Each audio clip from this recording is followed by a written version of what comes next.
Boa noite, pessoal. Sou o Fábio, R2 da Residência de Medicina de Família e Comunidade aqui de Botuporanga. E hoje eu vou falar para vocês um pouco de epistaxe. Bom, o que é epistaxe, né? Ela é caracterizada por qualquer tipo de sangramento proveniente do nariz. Tem uma incidência elevada ao longo de toda a vida, né? Aproximadamente 60%. Mas a grande maioria, né, é autolimitada, na maioria das vezes. Apenas 6% das pessoas vão precisar de uma intervenção médica que apresentam epistaxe. E ela pode ocorrer durante toda a vida, em todas as faixas etárias, mas ela tem uma distribuição bimodal. É mais comum em crianças com menores de 10 anos e adultos com mais de 70 anos.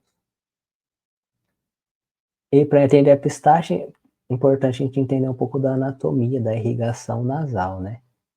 Então, lembrar que o suprimento sanguíneo das fossas nasais se origina das carótidas e tem duas áreas mais importantes, né, na epistaxe: o plexo de Kieselbach, ou área de Littler, com importância nos sangramentos anteriores, né, que se localiza na área septal anteroinferior, onde desembocam os ramos terminais das artérias carótidas interna e externa. E a área de Woodruff, relevante nos sangramentos posteriores, que se encontra posteriormente à concha média. Aqui uma figura mostrando, né, a área de Kieselbach, que é a área que costuma sangrar nos sangramentos anteriores, né? Então aqui o plexo, como vocês podem ver. E aqui mais posteriormente os ramos responsáveis pela irrigação posterior do nariz, né? Que são responsáveis, costumam ser responsáveis pelo sangramento posterior. Então é artéria labial, artéria palatina, etimoidal e artéria esfenopalatina. Etiologia, a gente sempre pensar em trauma, né, auto-infligido, uso de cocaína, corpos estranhos, fraturas, intubação, cirurgias, causas inflamatórias, então sinusites, doenças virais, doenças granulomatosas, deformidades septais, tumores também, né? Causas sistêmicas, paciente com deficiência de fatores coagulantes, sistêmicas congênitas, né? Então hemofilia, doença de von Willebrand adquiridas, deficiência de vitamina K, doença hepática, pessoa que usa anticoagulantes, sempre bom lembrar. Distúrbios plaquetários, números inadequados de plaquetas, defeitos de produção, paciente que está passando por uma quimioterapia, uma infecção, sequestro, né? Paciente com esplenomegalia, paciente com destruição acelerada, com uso de drogas, autoanticorpos, infecção, uso de anti-inflamatórios, uremia, hipertensão, telangiectasia hereditária hemorrágica são algumas das etiologias. E lembrar das medicações associadas à epistaxe, né? Aí da prática, né? A rivaroxabana, a gente vê bastante os pacientes usando, clopidogrel, AS, bastante dos anticoagulantes, né? Os inibidores da fosfodiesterase e sprays nasais com corticoides. Diagnóstico da epistaxe na anamnese: observar a intensidade, frequência, duração, lateralidade, tentar avaliar se o sangramento anterior ou posterior. O sangramento anterior costuma ser de menor intensidade, costuma responder bem ao tratamento, né? E posterior costuma ser um sangramento mais intenso, intermitente. Avaliar se o paciente está hipertenso, tem alguma doença hepática, alcoolismo, né? Se teve algum tipo de trauma, corpo estranho, usou cocaína, né? Usou alguma medicação, anticoagulantes, anti-inflamatórios. Se é um homem adolescente, considerar a possibilidade de angiofibroma nasofaríngeo. No exame físico, uma boa fonte de luz, sempre usar luvas, paciente sentado. Tentar a remoção dos coágulos, né? Pedir para o paciente assoar o nariz lentamente para remover, para a gente conseguir visualizar bem. Fazer uma vasoconstrição local e anestesiar a mucosa, né? Fazer uma rhinoscopia. Pesquisar o local de sangramento, se tem uma perfuração, um desvio de septo, uma possível massa, né? Uma neoplasia. Laboratoriais não costumam ser solicitados, né? Mas se a gente, por exemplo, usar algum tipo de anticoagulante, é interessante pedir aí o INR, né?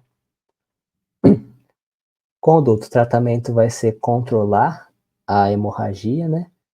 E levar em consideração o grau de hemorragia, o local, a idade, por que começou essa hemorragia, né?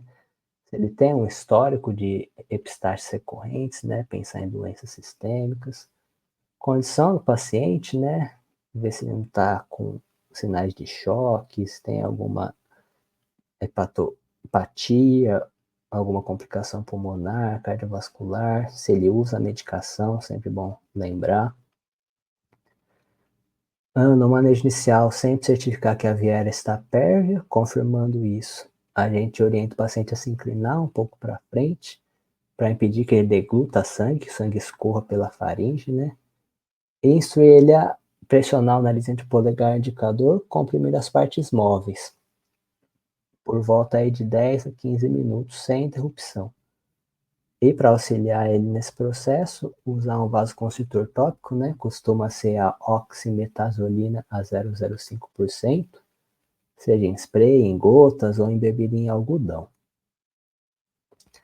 Se o sangramento continuar, a gente pede para o paciente assoar o nariz lenta, repetidamente, para tentar limpar os coágulos, né? E a aplicação local de gelo na parte de trás do pescoço pode ser feita para incentivar a vasoconstrição dos vasos sanguíneos do nariz.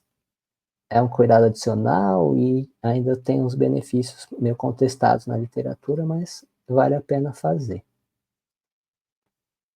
Medidas profiláticas para evitar novas epistaxes, né? Tentar deixar o ambiente úmido, evitar banhos quentes, evitar exercícios extenuantes, deixar o nariz sempre úmido com soro, né? Além disso, depois de cessar a epistaxe, orientar o paciente a evitar suar o nariz energeticamente, né? 7, 10 dias após. E como algumas pessoas manipulam o nariz durante o sono, recomendar sempre elas manterem unhas curtas, né? Em alguns casos recorrentes, né? Até a colocação de luvas para evitar o trauma do nariz enquanto dorme, né? Caso a compressão digital não controle os sangramentos, a gente passa para o passo seguinte, que é cauterização local, seja cauterização química ou elétrica. Então, primeiro falando da cauterização química, né? A gente vai usar um vasoconstritor tópico, igual a oximetazolina dita anteriormente, e um anestésico local, a lidocaína geralmente, né? E a cauterização química costuma ser feita com nitrato de prata 75% e o ácido tricloroacético costumam ser administrados. Eles já vêm prontos, né, em aplicadores, ou a gente administra ele via cotonetes no nariz, né? E observada o local da hemorragia, né, a gente tenta primeiro cauterizar circunferencialmente, em torno do ponto que está sangrando, e depois diretamente, a fim de evitar que o vaso comece a sangrar, depois que ele for depois que a gente começou a cauterizar, né. E a cauterização elétrica, utilizando o eletrocautério, né, sempre veio o que tem disponível no serviço que está trabalhando, né, utilizar corrente elétrica monobipolar para coagular os vasos. Lembrar, né, que usando seja a cauterização elétrica ou química, não cauterizar muito profundamente ou no mesmo local dos dois lados do septo de forma simultânea, que isso pode levar aí à destruição da cartilagem, com perfurações, a gente acaba causando uma iatrogenia, né? Se a cauterização não der certo, a gente passa para outra etapa, que seria o tamponamento, né? Então, se for refratário, a gente passa para o tamponamento. Quando ele é aplicado, ele é bastante eficaz, né? E deve ser realizado em caráter de urgência em pacientes com sangramento ativo e que a gente não consegue identificar o local de sangramento e que não respondem à compressão nasal. Aqui é o tamponamento anterior, né? Um esquema, uma figura do Duncan mostrando como deve ser feito a técnica, né? Então, colocar uma gase em fita esterilizada impregnada com vaselina na base do nariz, estendendo ela por toda a cavidade nasal. E em caso de insucesso, geralmente é a técnica inadequada, né, uma má visualização da cavidade nasal, uma iluminação inapropriada, uma falta de cooperação do paciente, porque ele está mais apreensivo, um procedimento um pouco doloroso também, né, ou um paciente com barreiras anatômicas. Geralmente, quando feito, ele é removido de 48 a 72 horas após ser feito, né, e evitar o paciente é evitar o uso de anti-inflamatórios e atividades vigorosas uma semana após. Em pacientes idosos ou debilitados, considerar a hospitalização. O tamponamento posterior é um pouco mais complexo de fazer, né? E a maior parte desse sangramento se dirige para a faringe.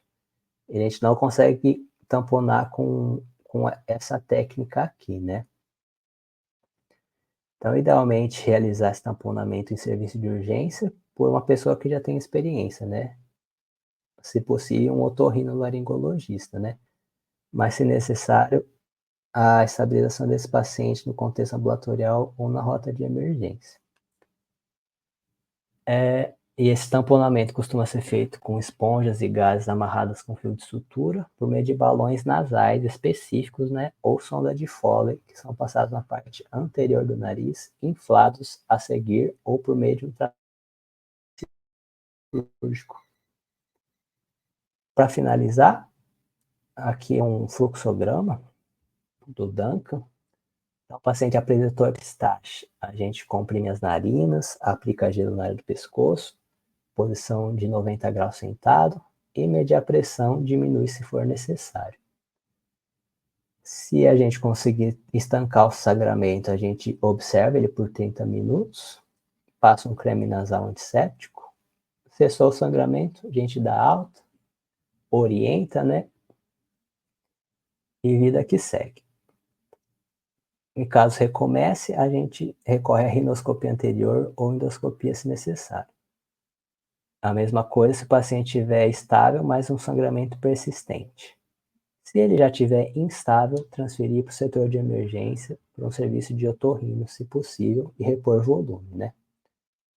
Aí na rinoscopia, se a gente conseguir ver o sangramento e ele for anterior, pensar na eletrocoagulação, né, com nitrato de prata, ou a gase hemostática. Se for estancado, a gente dá alta, orienta e fazer cuidados, não só o nariz, né?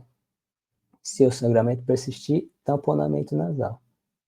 Caso a gente não consiga observar a origem do sangramento, ou for posterior, a gente procura o tamponamento e também pedir uma orientação de especialista quando possível, né? É isso, gente, uma aula mais curta, retirada aqui do Duncan, tá? Até